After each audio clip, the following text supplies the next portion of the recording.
So excited to be here. It is a fantastic, fantastic culmination of a wonderful week, an amazing month of Hispanic Heritage Month. So thank you so much for being here. Please let us know in the comments where you're tuning in from. I always love to hear which side of the world, which country, which city you're representing. So as always, I'm from El Salvador, so that is where my cultural roots come from. But my home has been Houston, Texas, so I'm always going to be repping those two places. But anyhow, I wanted to just give a shout out to so many individuals who have made this past month amazing for me. Jesse Martinez from the Ion in Houston and LSA Global HQ, and he has been an amazing host for the Tejano Tech Summit 2023 that is literally going to end tomorrow with some fantastic events.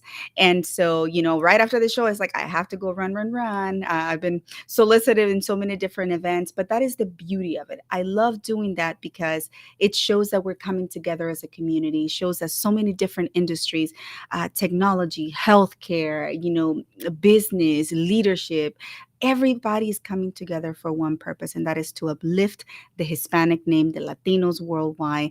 And today is no exception. I am super excited for the two amazing individuals on this panel today because they represent the heart and the resilience that embodies the Latina woman. So, without further ado, I guess we're going to run the intro and we're going to go right into it. So, producer extraordinaire, let's go ahead and run the intro. Hey y'all, welcome to my corner. This is your girl Raquel, aka Raki. Step into our world of connections where I'm a proud Hounds of Business Pack leader, which is a community of entrepreneurs committed to sharing positivity, growing together, and never forgetting to inject some fun. Get to know amazing people in this safe space, so come and join me in my connection corner.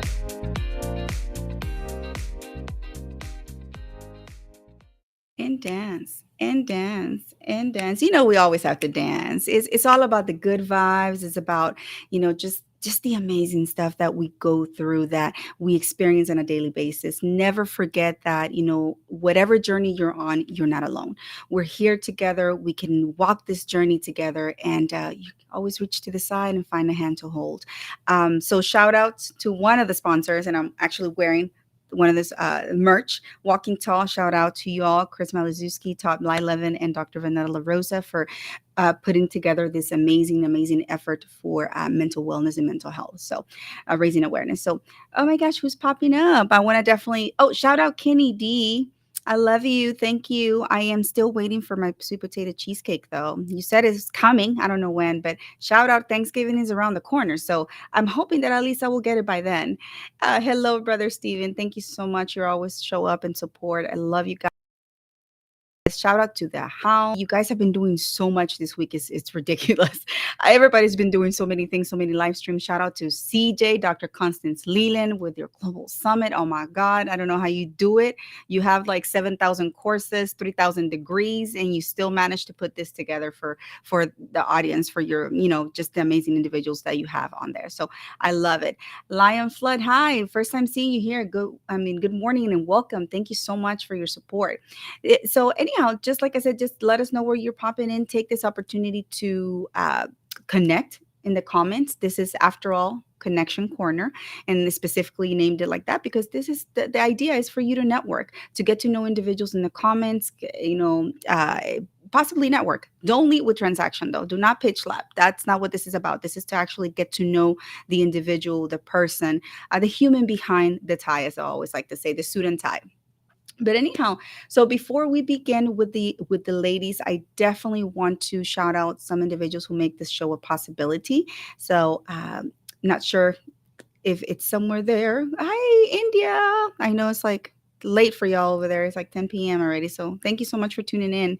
So yes, let's go ahead and shout out a couple of our sponsors who I'm very grateful, eternally grateful that they keep supporting my ins and outs of this program and everything with my mission. So shout out to Tausi Brands, Janice Shokran. I know you're traveling all over the world doing so many fantastic things with Tausi, and I love you. Thank you. I don't have the product with me today because I'm traveling, but just know that it is an amazing pillowcase that it supports back, it supports your neck, and there's a discount code. If you use Hounds, it gives you, I believe, 10%, 20%. Man, I forgot from all the offers that she has. I already forgot. But yes, reach out to Janice Shokran and Towsy Brands. You will not regret it. It's been life changing for me, life changing for so many other individuals. And it's not just for elderly people, it is for everybody. Everybody can use it. All right, and the next one, as I mentioned, my dear brother Mike Asherbrenner with the Hounds of Business community. If you have not heard of the Hounds, where have you been? No joke. We are everywhere on LinkedIn. We are definitely trying to make our mark in this world in a positive way and impact the world, contribute as much as we can. We're a community of passionate and just amazing people, professionals, entrepreneurs that you can think of any industry. And if you don't have a community, if you haven't found that little space where you can feel you're supported, you're embraced, well, here we are. So reach out to one of us in the panel, reach out to Syya, reach out to Mike Asherbanner, or anybody who calls themselves the Hounds, so that we can help you on your journey, whatever journey that is. So reach out. Thank you, Mike Asherbanner, for being a wonderful sponsor of Raquel's Connection Corner.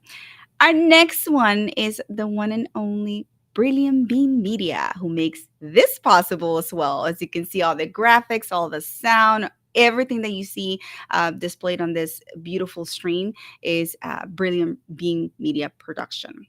And thank you to my producer, Syya Yasser Torrat. Without you, I would be completely lost. I don't know what to do. I'm learning so much from you. So thank you, thank you, thank you for being such a supporter of this mission of mine. The next one is the season 2 of Caregiving Worldwide show. If you haven't checked it out, you have to check out. We're going to put a QR code later on to send you directly to all the different shows that will be streaming on the RHS TV. If I got that correct. Yes. Shout out Tracy Lamb. Thank you so much for the opportunity to work alongside of you with the partnerships and collaboration in changing the face of how caregiving is delivered and seen internationally. As you know, with the elderly population on the rise, we definitely need to become informed on the resources that are out there, healthcare wise, physical, for mental, for psychological, everything. You will find it in the Caregiving Worldwide show and network. Yes, those are two different things, and the network is the one that oversees everything. So you will have a one-stop shop with all the things caregiving that you need. So shout out Tracy Lemon. Thank you so much for being a proud sponsor. And the last one, as I mentioned, is Walking Tall. It deals with mental wellness, mental health, and reminding individuals to share their stories, be vulnerable. Let's be vulnerable together, and never forget to walk tall. Despite the adversities you may be facing, you're not alone. So, all right, y'all. Well, how about, man, I stuck to time this time. I really did. I'm proud of myself. And Sia's not here. Yeah, she's in the back. She's in the background, but she can't talk. I put tape all on her mouth, so no. I'm joking. I'm joking. I love you, Sia. Thank you so much. So, with that, there she is. Yes, she's on mute. She's a mime today. She was just like, no, Raquel, I don't want to talk. You can talk and lead it. But anyhow, thank you guys. I want to send a shout out to everybody who has reached out to me, and I haven't been able to get back to you, but I will next week once the festivities for Hispanic Heritage Month, calm down. Culminate, even though that does not mean that we will stop our efforts.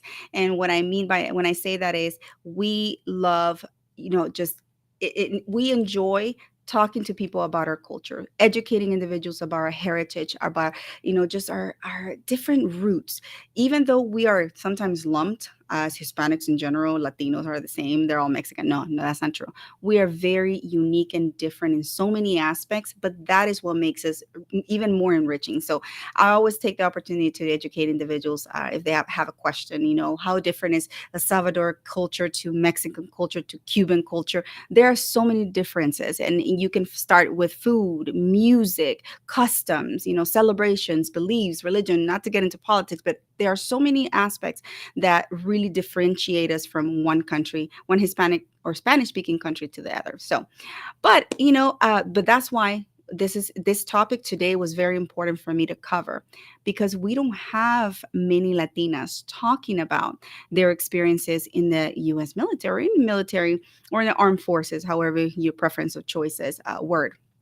But I wanted to highlight, because I admire these two amazing, fantastic super women, and I wanted to get their points and perspectives on their journeys and how, moving forward we can empower Latinas to be the change, to be part of that positive impact that we're trying to contribute to the world. Because, as you know, Latinas, we are a force to be reckoned with, but we just need to unite and, en la unión está la fuerza, como dicen.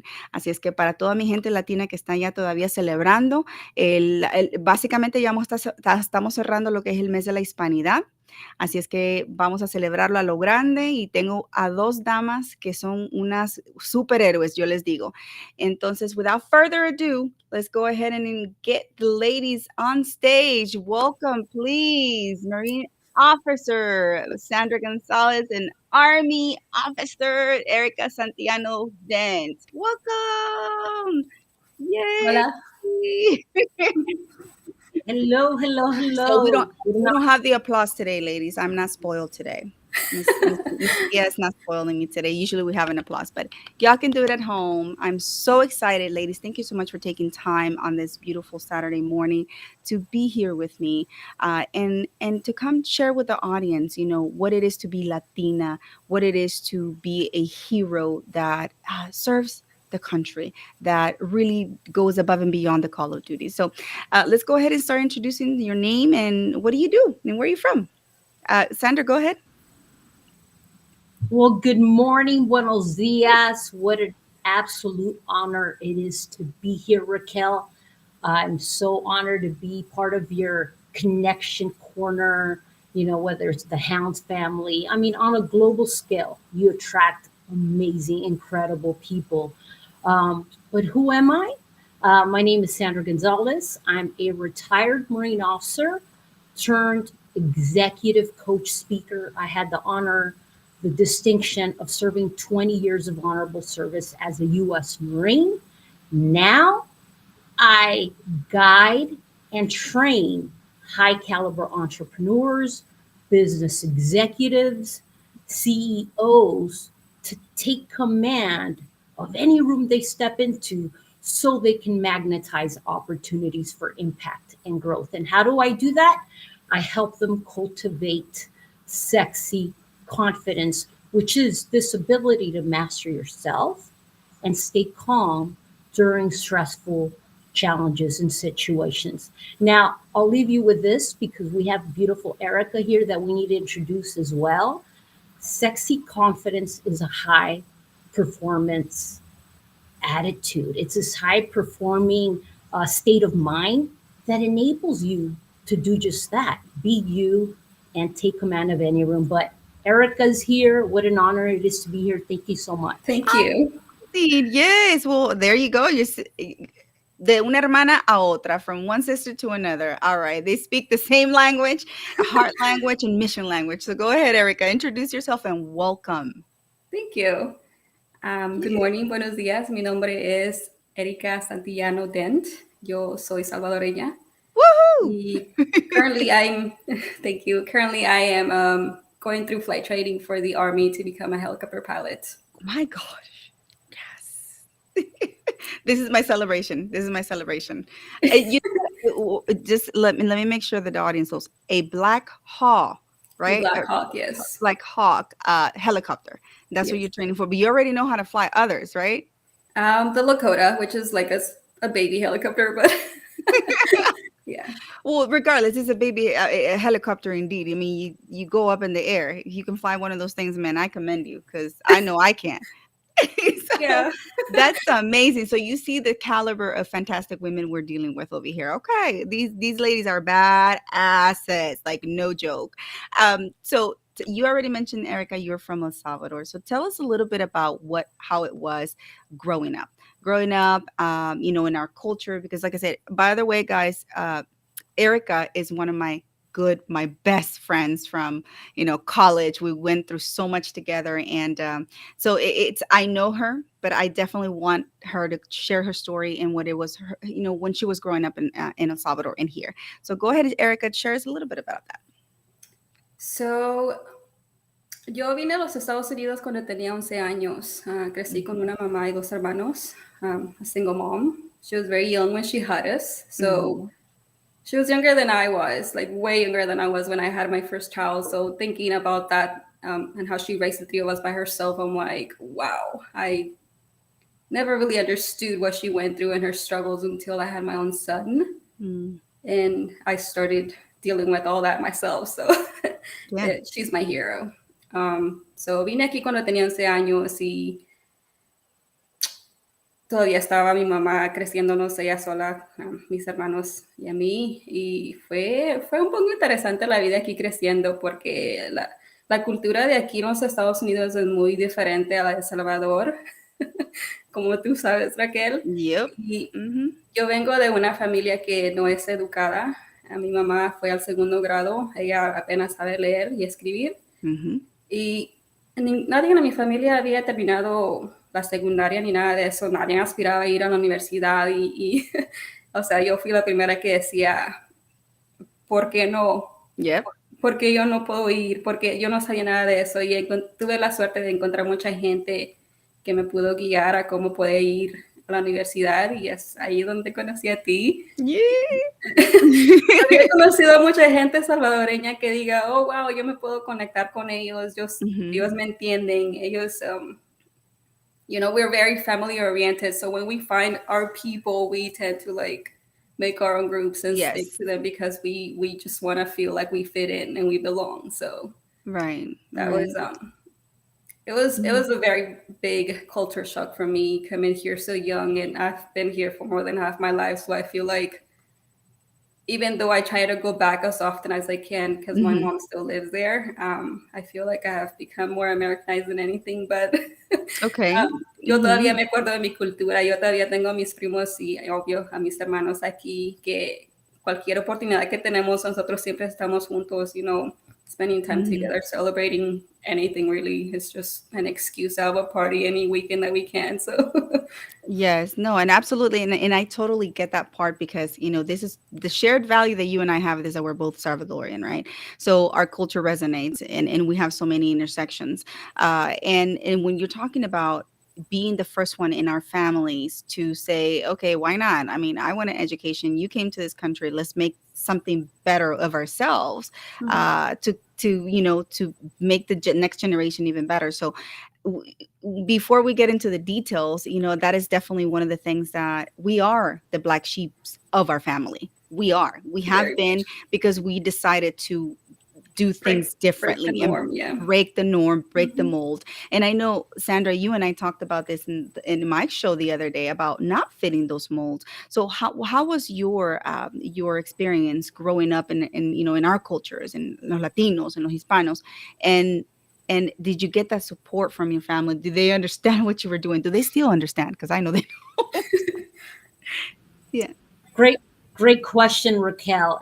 Y como yo soy mexicana, and I will point out, though, I love how you make that differentiation because we're not all Mexican, and we need to be extremely proud of who we are, what we stand for, where we come from. So I love that you differentiate that and you educate the masses. Having said that, growing up in South San Diego, typical Mexican American, I grew up with this very, my dad, Mexican. I remember growing up and thinking, Dad, you're so Mexican. And I say this because me acuerdo una vez, I remember once I addressed him in English. And I said, "Hey, Dad, can we do this?" And with a quickness, he's like, mira, mira, Sandra, en mi casa se habla español, ¿me entiendes? Me vale madre que estemos en este país, me encanta este país, pero en mi casa se habla español. What did my father communicate to me in that moment? He said, I love this country. I came to the US for a reason and I love it. However, in my home, you will speak Spanish.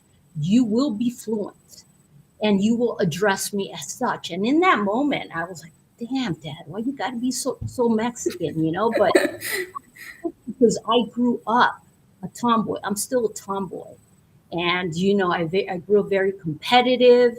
And I noticed there was like my mom was like, "Mija," you know. To be honest, they were afraid I was going to be lesbian. I guess nothing wrong with that, but in our culture, it's like you're a woman Mm-hmm. first and foremost. Never forget that. I'm like, I'm a woman, but I'm also like my dad had machismo, right? Which is another thing we spoke Yep. about on another platform, on another live stream. And machismo is very important to Latinos, It's right? This ingrained. Mm-hmm. it's male domination. It's not only ingrained in Latinos, but also Arab culture. Having been, uh, I had the honor of living in Dubai, and I was like, oh my God, Mm. they're protected by Sharia law. So I realized the machismo there is like omnipresent. It's so strong. But I share this because I realized, oh my goodness, it's machismo. How can I use it to my advantage?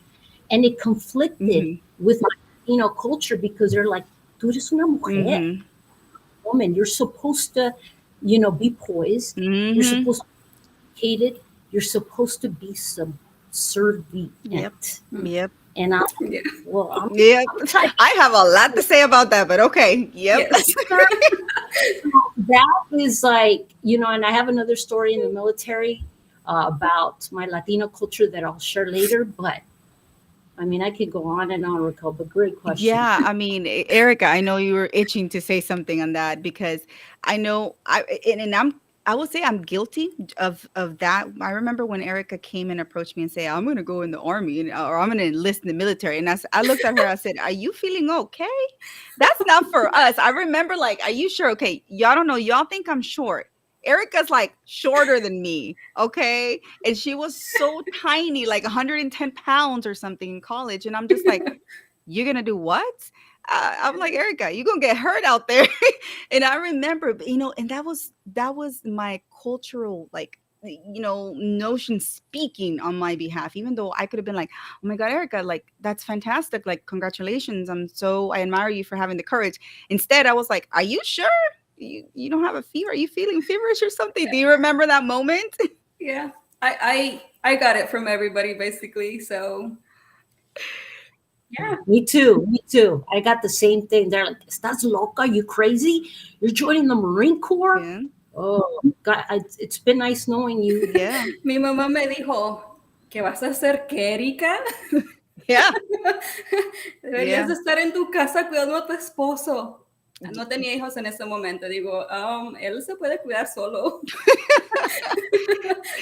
You're like, Pero, yeah, you know how, like, I don't know, we're raised in this gender role, right? As Salvadorians, Hispanics, Latinos, whatever. And especially for women, we're expected to, like she said, be of service and be mm-hmm, to our husband, to our partner.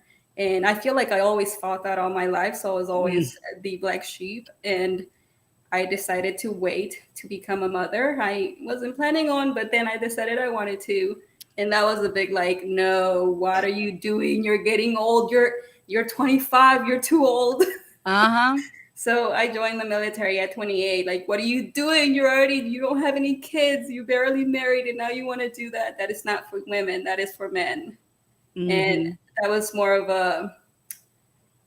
of like a drive for me to prove people wrong, that just because, like you said, you're tiny and you're at the time I'm still a little bit shy, quiet, and everything doesn't mean that we're not strong, that we're not motivated, that we're not dedicated, that we can't do what everybody else can. Because I don't see a difference. That's what I like about the military. I don't see a difference in men and women in the military. Obviously, men and women can do different things, but we still have the same opportunities. There are so many women that can whatever they want, but they feel like they can't because they're not supported, they're not encouraged, they're not just shown how to do things, basically because they don't have any Mm-hmm. role models to follow that have done it before. Mm-hmm. So Mm-hmm. in aviation, that was also a big shock for me because there is hardly any females here, and or Wow. yeah, the ones that I haven't met any Hispanic Latina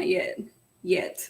Wow. But Mm-hmm. it's, I guess sometimes it hasn't hit me yet what an honor it is to be able to have this opportunity here, but when I look back and I have a moment to just think about it, I feel like, wow, this is huge. This is a big Hmm. accomplishment, because there's hardly any women here, and the ones that I see, they don't Yeah. really look like me, if that makes sense. So I Yeah. feel like I'm breaking through somehow, and Yeah. hopefully this will serve the future generation of Latina women in the military and aviation. Yeah, because I don't know any other Latina who pilots Black Hawks. Okay, I don't know. You're the first one I know. So yay, ladies, thank you for your service. I failed to mention that earlier. Thank you so much. I mean, besides being badass, just Latinas, you guys are serving the country. You guys are putting your skin out there for us to be able to enjoy the things that we enjoy on a daily basis, and that some take for granted. So Sandra, I know you were talking about that as well the other day about, just how we're wired differently and how you would command women and then men and all that. I definitely would like for you to talk about that and then also add the aspect of being Latina and what was your journey there? So to understand your question, Raquel, how I help high caliber men and women take command of any room they step into. No, remember we were talking about that we are wired differently when you used to command orders or used to give orders to men and women, right? And it was just different because we are very emotional when it comes to that. You remember that Yeah, conversation we were having? totally remember now. So what Raquel's referencing to was I was sharing a story. I had also the privilege of being a Marine Corps drill instructor. So when I was a Marine Corps drill instructor for 3 years, I trained over 500 women recruits for the rigors of combat so they can uh, survive and thrive in a hostile environment. And it's a arduous, strenuous process. I worked anywhere between 80 to 120 hours a week. Talk about mental, physical, emotional exhaustion. Like I overexerted myself in all aspects. Now, having said that, I would, for example, train 65 women recruits, to to become a basic rifleman or riflewoman. But well, a Marine's a Marine, whether you're a man or a woman. But I was talking to Raquel about this, sharing that it's so much easier to give a male recruit a direct order. So I would say than a female, because when I would give a female, when I would say, hey, recruit, you're going to take that M16A2 service rifle, you're going to shoot it down range. Do you understand that? And she would look at me with the M16A2 service rifle and she would be like, I could see her overthinking. And she would be like, ma'am, yes, ma'am. But there was hesitation.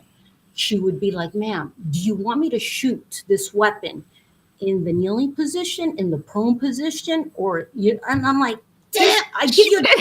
chance to do it. Right? Yeah. So when I realized in that moment, women overthink. Hmm. Where men, I would give a male recruit the same order when and boom, he's gone. Hmm. That's what I'm freaking talking about. Don't think about shit. Just freaking execute. Yeah. And I was like, Yeah. there's Yeah. are wired Yeah. differently. Mm. And, that was just my experience. But Hmm. Yeah. And I mean, and like I said, to me, that was very shocking because, yes, I know that there's differences in how we are built and wired, but to see it, coming from the military where everybody's supposed to be poised and everybody knows what to do. So it was a shock. And I'm learning something new with that. And I don't know much about the military, y'all. So I just, I'm getting educated by these wonderful ladies. I know Erica shared so many things in her experience, but being as you said, you are kind of like a few hand, a number counted on a hand that have Latinas. So why do you think at the end of the day, Latinas, even if they have the desire to join, they don't do it? And y'all can start shouting them out. Erika, what do you think? From my personal experience is because we are raised to believe that that is only for men, that we are women, we're supposed to be dainty, we're supposed to be gentle, we're supposed to be told what to do, but not, I guess, not in that aspect, if that makes sense. Mhm. So that's like, I hadn't seen that before in my side of my culture, my family. So the fact that I wanted to do that and I didn't have anybody to ask questions to look up to, it was just scary. So I would say that if I hadn't joined, it was because I was scared, because I didn't know, because I was made to believe that I couldn't do it, basically. Mhm. So, Mhm. but I decided to go with the opposite. So to prove to myself that I could. So I Mhm. jumped into the unknown in my fear, basically. Mhm. And do you remember that key moment that you said, "Okay, I'm doing it. I'm doing it." Because some personal experience, and I'm gonna say I've done things out of spite to just say when people tell me you can't do it, I'm like, watch me. Watch me. Watch me. I said, watch me. They told me, oh, you can't. Girls don't play football. I was practicing with the boys on that Mm. field. I was the only one in my high school. I was in that field. I mean, but what I'm saying is, did you have that key moment where you're like, I'm gonna do it, and I'm not, backtracking? I did. Again, I was 28, so that's in the military. That is pretty old. You're 28. You want to join the military? Why? Like more than half your life is already over. So what are you gonna give the military, basically, right? Wow. So I just felt like I just kept getting so many no's, so many, you can't do this. Why would you want to do it? And I just got tired of it. So I said, I'm gonna do it. And Mhm. even if I don't make it through, I at least tried it. So I wouldn't know otherwise if I don't go and do it. But Mhm. I basically again went against everybody's wishes, even my ex-husband's wishes, which he he was very macho, very controlling. And so for him, I should have just stayed at home. Like, what was I doing joining the military? What do you mean you want to do that for what? And he was military himself. So And that's what I was about to say. He was military too. yeah, so that was pretty interesting. So I almost felt like um, my strength within was suppressed in that phase in my life. So I one day I just decided this was it, and I went to the recruiter and I signed up and I did everything that I had to do. And the date to ship off to basic training came, and I drove myself to the office, Imagínate. and I had somebody else pick up my car, and No support. yeah, and Damn. I left. Like, did you see like what that does? The things that we have to fight, and not to interrupt you, Erica, but this is what I was talking about. Like, we have so many things to fight along the way when we're trying to make a difference in history. We're trying to leave a legacy. We're trying to impart wisdom into the world, into the universe.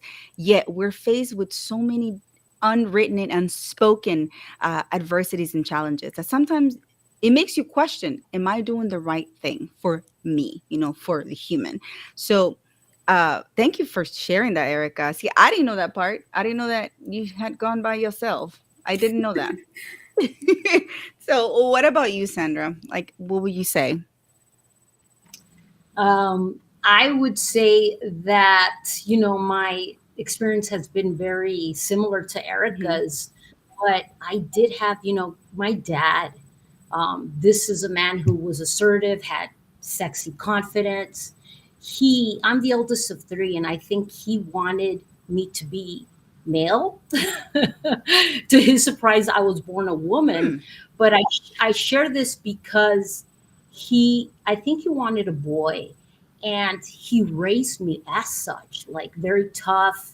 Nobody is going to push you around. You're going to do this, and he inculcated these Hmm. values in me, who to this day have served me very much. But he was the one that said, "Mija, why don't you join the military? Vete al Wow. ejército." And I'm, Dad, why do you want me to join the military? And he's like, "Mija, no tengo el dinero para pagar tus estudios. ellos pueden pagar la escuela, puedes viajar. So he was saying, join the military Yes. because you can get a better college education. The experience alone will serve you. But the thing that I realized later on that was that my dad was living vicariously through Mm, me.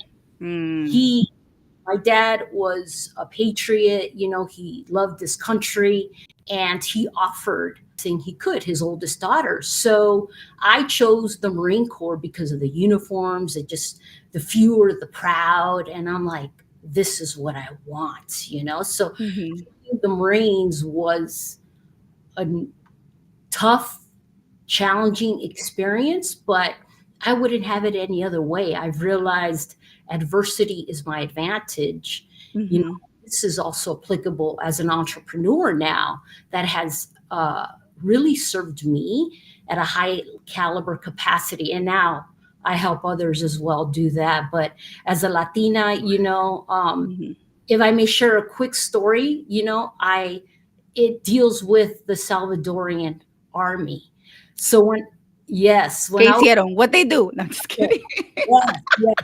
When I was a Marine Corps drill instructor, I I remember like the commanding officer came and said, Ponce. Ponce is my last name, my maiden, Mhm, and he was like, Ponce, we need a drill instructor that can speak Spanish. And it was in that moment, ladies, gents, that I mhm, realized, oh my goodness, what my father had inculcated years earlier of, en mi casa se habla español, ¿me entiendes? Me vale. mhm.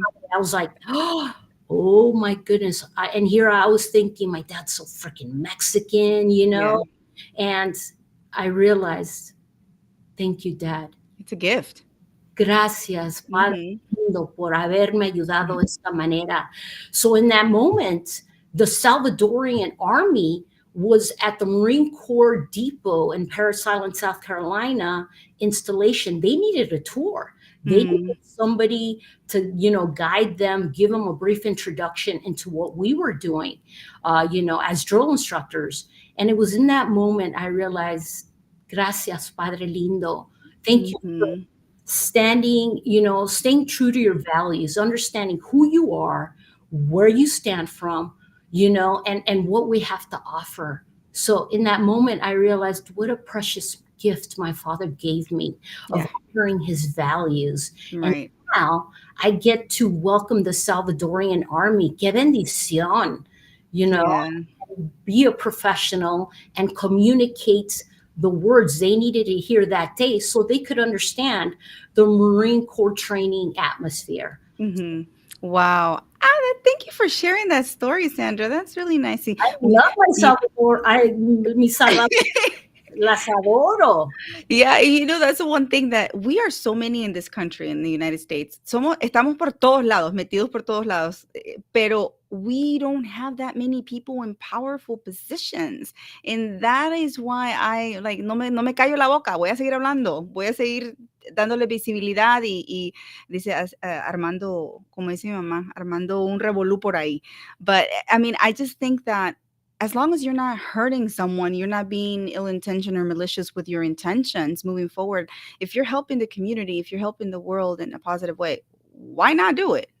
Quit hating. Like I I tell people that I'm like, stop hating. There's no use in that. Like you just waste energy. Like why?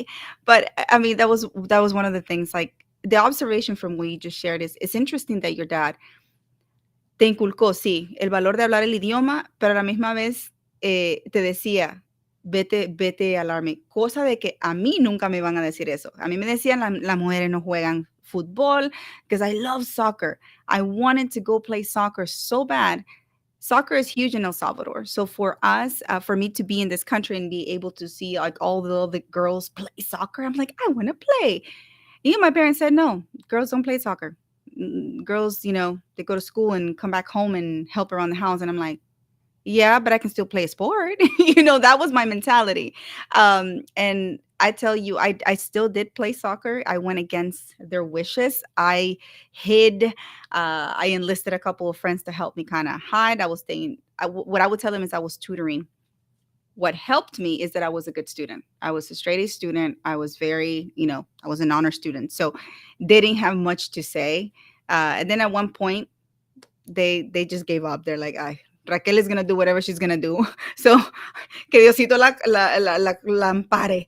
But it is, how do we start? And this is where I come to this question, because I don't want my daughters to go through the same situation that we went through, fighting those battles that we shouldn't have had fought, uh, you know, defying norms, not fitting the mold, and how to break away from that.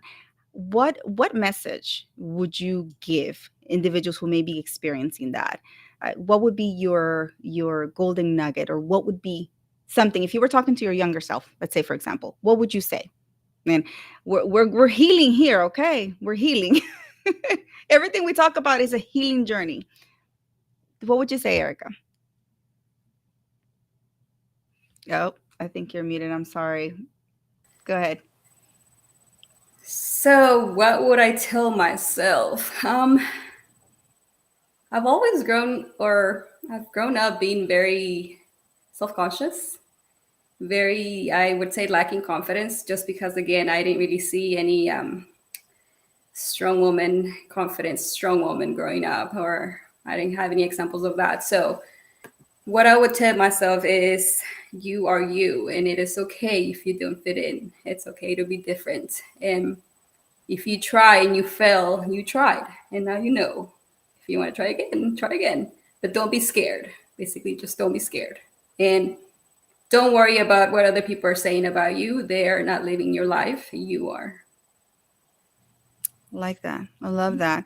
Yeah, and yeah, it's, it's one of those things, Erica, that we went against wishes from our Mhm. families, from different members of our families, not just, everybody had something to say.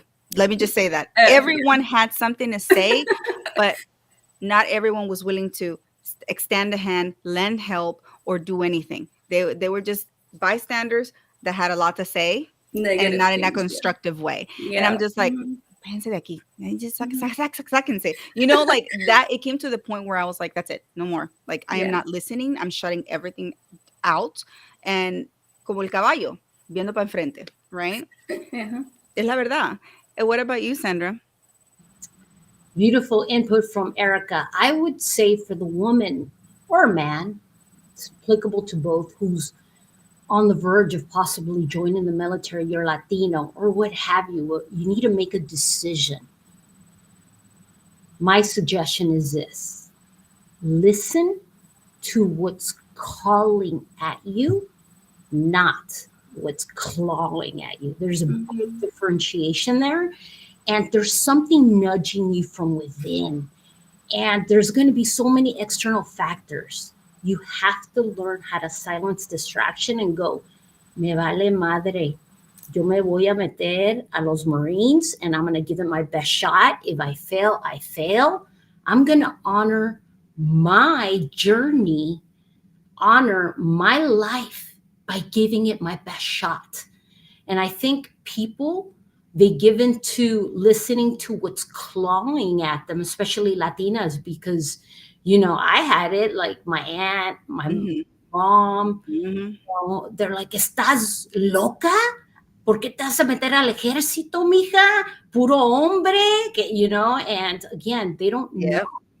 And it's not until you experience something firsthand that you're going to experience growth, that you're going to experience this beautiful teacher called failure. And Hmm. you're going to learn to be resilient, to pick yourself up and keep going. And one of the things I'm so grateful for that the Marine Corps gave me was this ability to develop mental toughness, la dureza mental para Hmm. seguir adelante y no dejarme vencer y de seguir, si se puede, chingado. Si otra persona puede, ¿por qué yo no? Si los hombres pueden, ¿por qué yo no? So Hmm. that's one thing where I was like, if they can do it, I can too.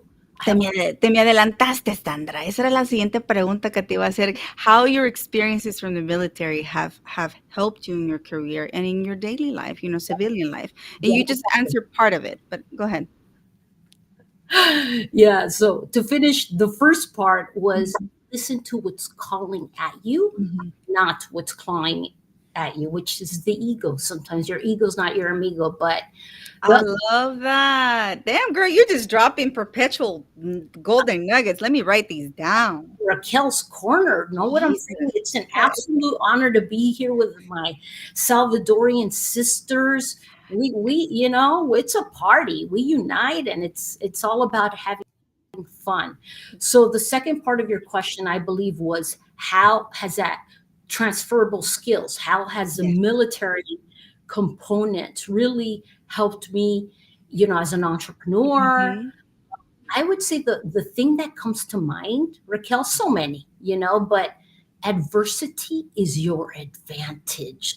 So Mm. learn to step into this thing that's calling at you, that's guiding you in the right direction.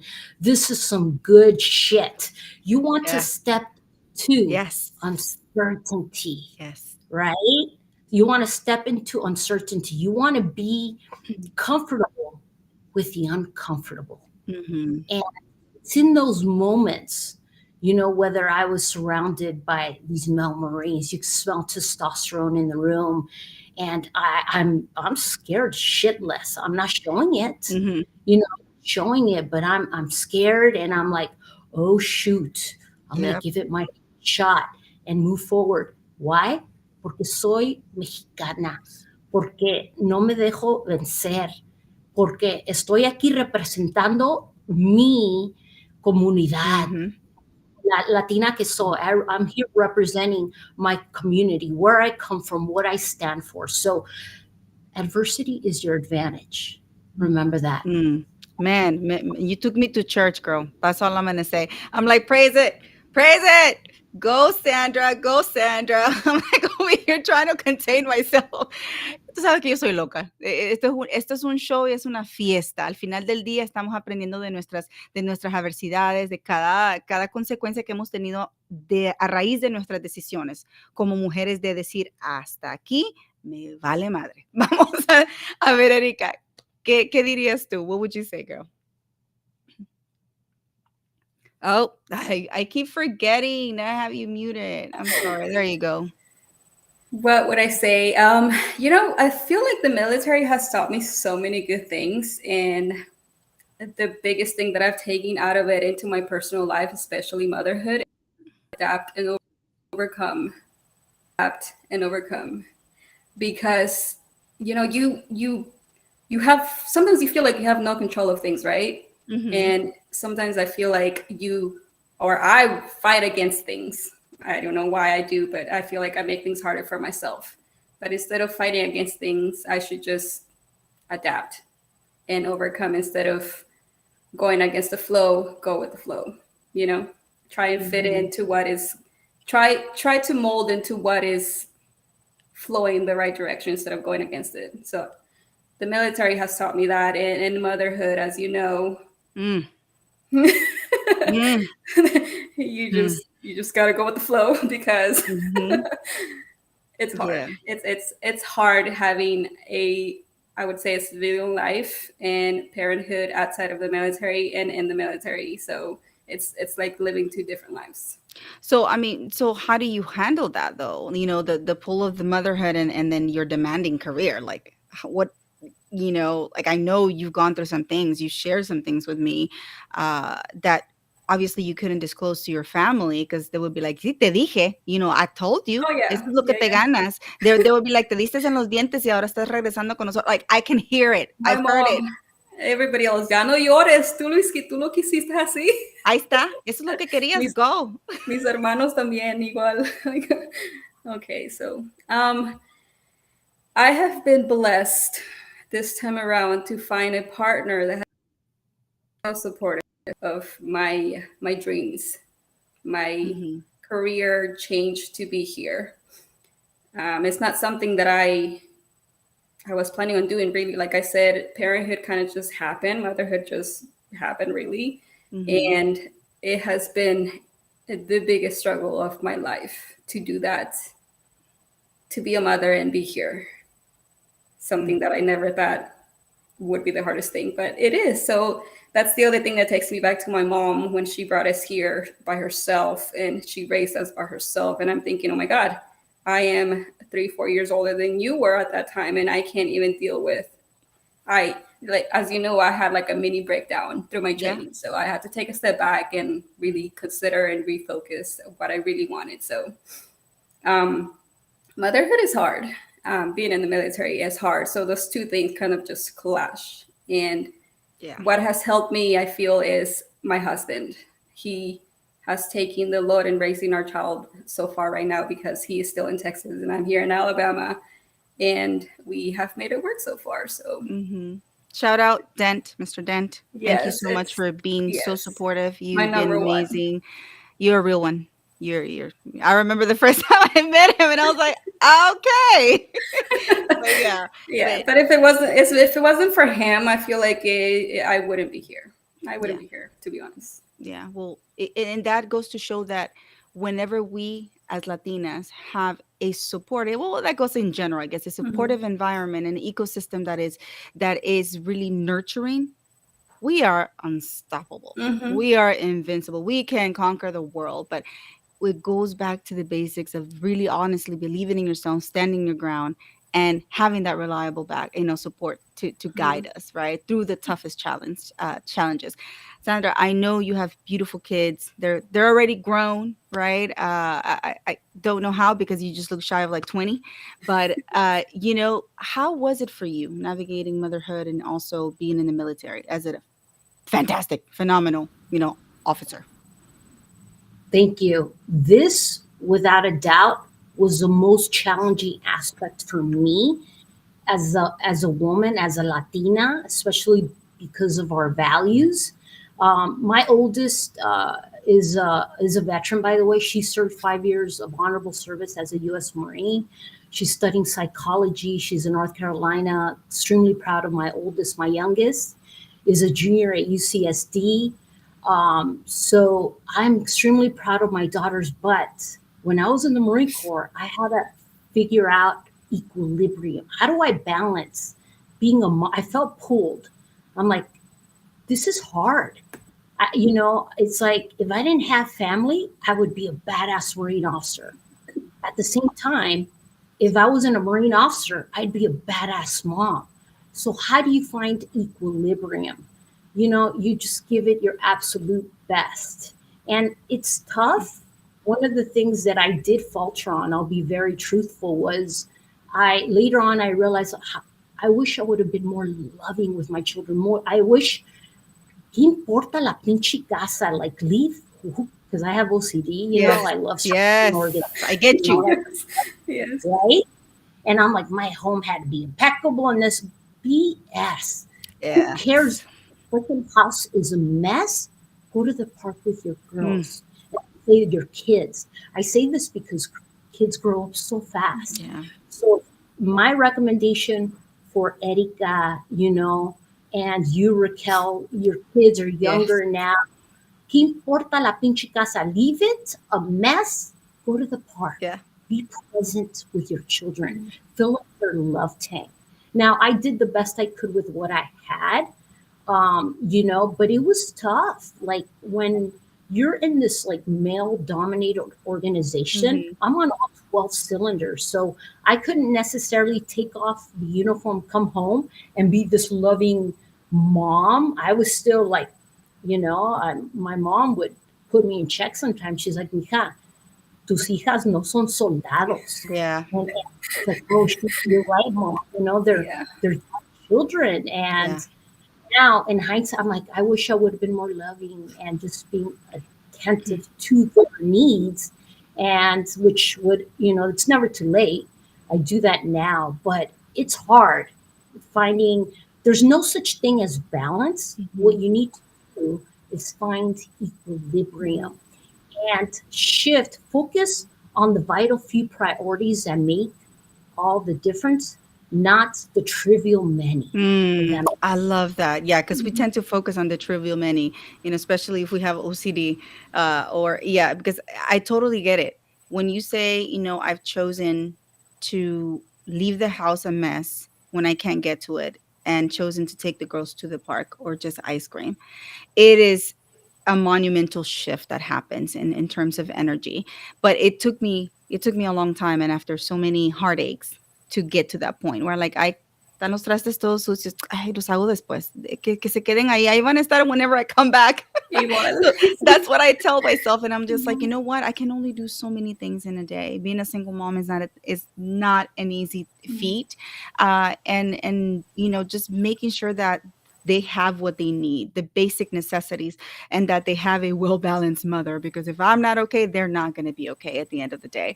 So thank you for sharing that, Tendra, because I know sometimes these moments are very intimate, and sometimes we're very vulnerable to share them, but it gives a glimpse of the lives and the decisions that we have to make as Latinas, in general in life. And it's a beautiful thing at the same time, because we are paving the way for those other ones that are coming behind us, who want to be the difference, be that change, and be that black sheep of the family. Because we all have to like have had black sheeps in our family in order to see change. And again, it doesn't necessarily equate to being negative or doing something with ill intent. I want to shout out really quick Heather Markle. She wanted to know cómo se dice la frase de español que estaba diciendo with the calling and the what was it? Ya se me olvidó. Sandra, ¿cómo se dice en So, español?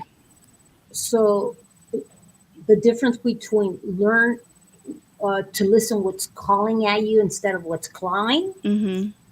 Okay, Yeah.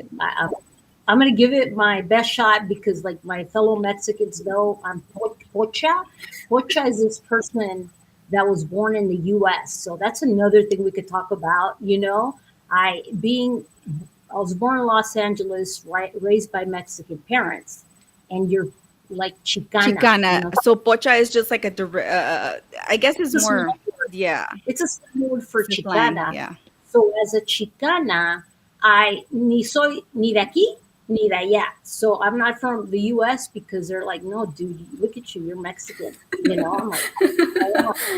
When I go to Mexico, which, hey, That's Raquel, gringa. Mira la gringa. yes.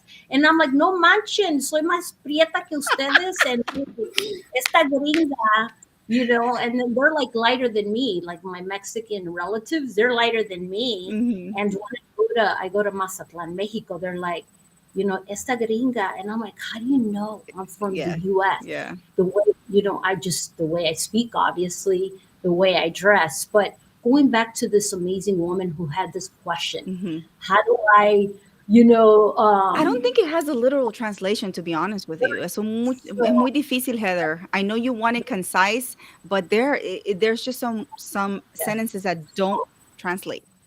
right. So calling is you need Llamado. es tu llamado, is tapping into your gut intuition Hmm. because it's filled with wisdom. Así es que uno tiene que aprender que te está llamando tu intuición. Le tienes que hacer caso a tu intuición. Hmm. Flip side, clawing it's this ego. It could be external distraction. It could be other toxic people. You got to dismiss that shit and say, no, I'm staying true to myself. Hmm. Silencing distraction. So in español, it could be es tu ego, tu ego, or I Sí, don't, sí, hay que aprender a ¿cómo se silenciar los ruidos innecesarios. exactamente y decir, no voy a escuchar esos ruidos que no hay beneficio, Exacto. hay que mejor me voy a enfocar en lo que yo quiero hacer en esta vida y seguir adelante. Hmm.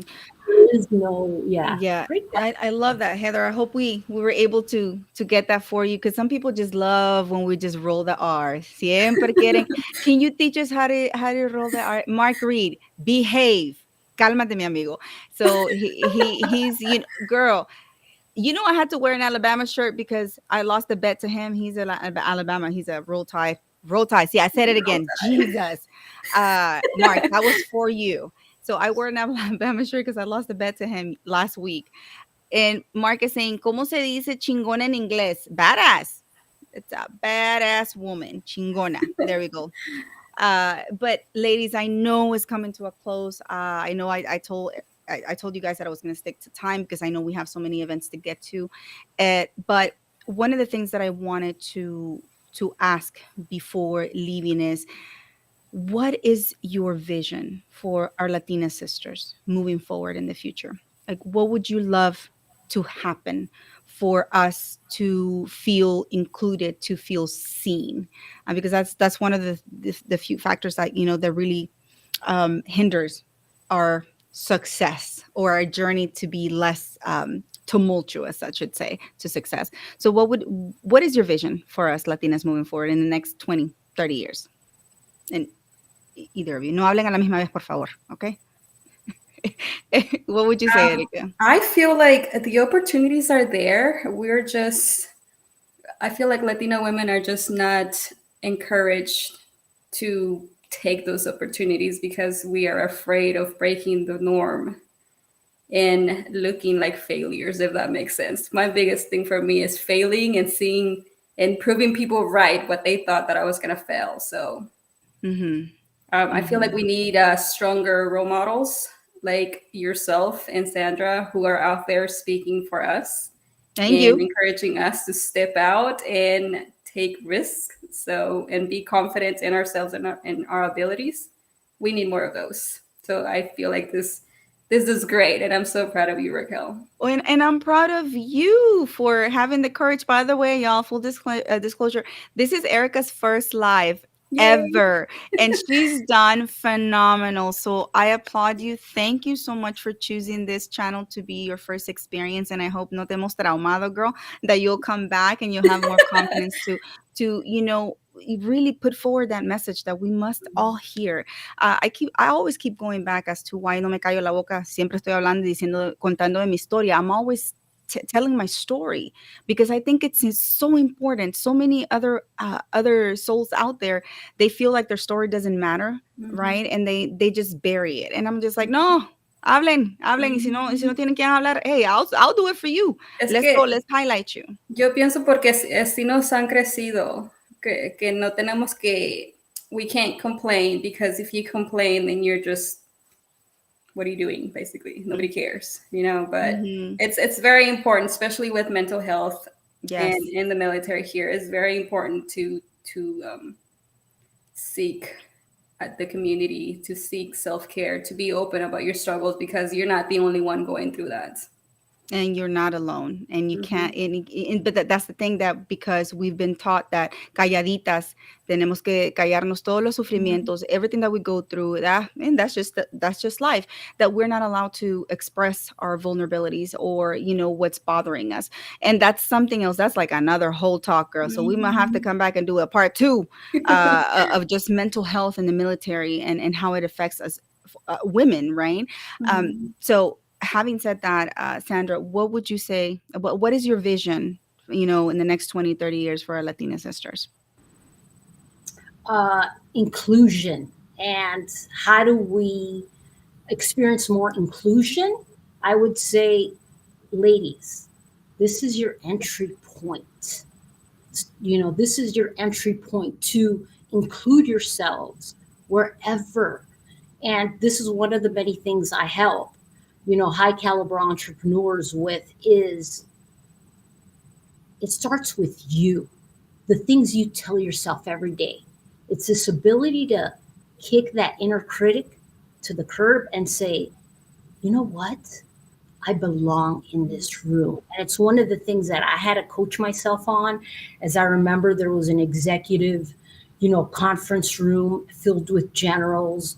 And I was intimidated in that moment. But when I made that decision, that switch, and my dialogue was this: I belong in this room.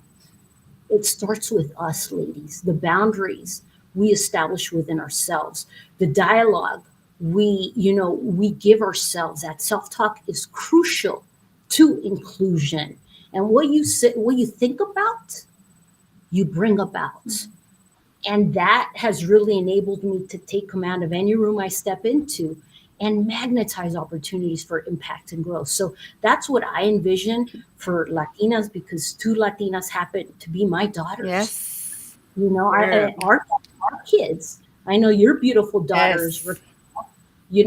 it's like I have two Latina daughters who I'm extremely proud of. And what do I tell and share with my daughters? Guess what? Boo, Mm-hmm. belong in this room. Doesn't matter whether, I was in the Middle East. I would step in there and say, I belong in this room. Mm-hmm. Doesn't matter if I'm in Mexico. Yo pertenezco Mm-hmm. Mm-hmm. y voy a comunicar lo que tengo que comunicar desde mi corazón. So inclusion starts with you. Amen, man. I'm telling you, I think I'm gonna have to like go do a cleansing or something because I've been so inspired. Me voy a tirar al mar y hacerme que de espalda 3 veces. What do they say? To I cleanse? love you. I love you. I just think it's so cool though because we don't get to have these conversations, and these conversations are candid, but as candid as they are, they're needed. We Mhm. have to have these conversations to start breaking those societal norms, those generational curses, as I say, those cultural anchors that have held us back for so long, and for us not to be able, not to feel guilty that we're you know pivoting and we're doing things differently than how generations have been doing it for eons. But to me, the takeaway from this is, besides knowing that you guys are badass women, son chingonas, and I respect the fact that you stuck there. You paved the way for so many of us to come and say it is a possibility. Mira que ahí anda volando los helicópteros allá. ¿Quién diría que una salvadoreña, a Salvadoran woman, 5 foot, right, will be flying such a massive piece of metal that is, one of the most intricate things in the military? Like, you know what I'm saying? Like, all those things que te digan de no hagas eso, to actually breaking norms, breaking barriers, and doing the hell out of it. As I would say, you guys are just admirable. Like, I'm in awe. I thank you so much, lady, for sharing your stories, for being vulnerable with us, because at the end of the day, if we don't tell our stories, somebody else won't. They really won't.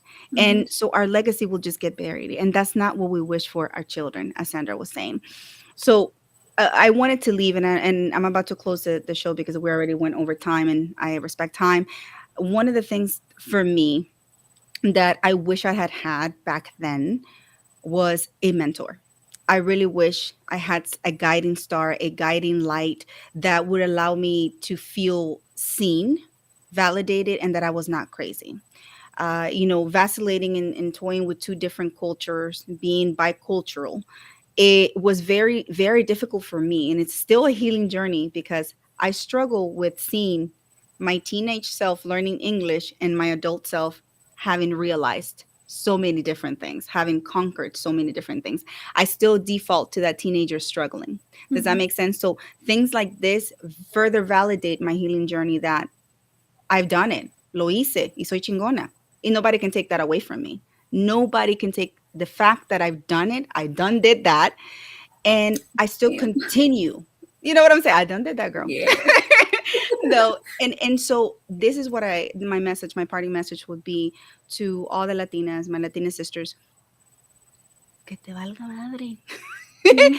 Go do it. Yeah. Go do it. Do not care what other individuals have to say, especially if they're not contributing anything positive into your life. Follow your heart's purpose. Follow your heart's mission, because I'm telling you, the heart would not lead you astray. So I'll leave it with that, ladies. I love you so much. I respect you. I commend you. I celebrate you. This will be the closure of our Hispanic Heritage Month celebrations. Y con qué más gusto y honor me da de celebrarlo junto a unas hermanas como ustedes.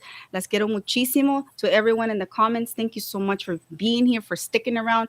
Please go enjoy a beautiful, beautiful weekend. Be safe. Hug your babies, hug your family, call a loved one, let them know that they are not alone. Above all, do not forget to walk tall. Thank you, guys, and I'll check you out next Saturday. Thank you. Bye. Thanks for joining us, and I hope our chat inspired you to make a new connection. Please like and subscribe, and let's build a great community in our little corner where we get serious business done by injecting fun.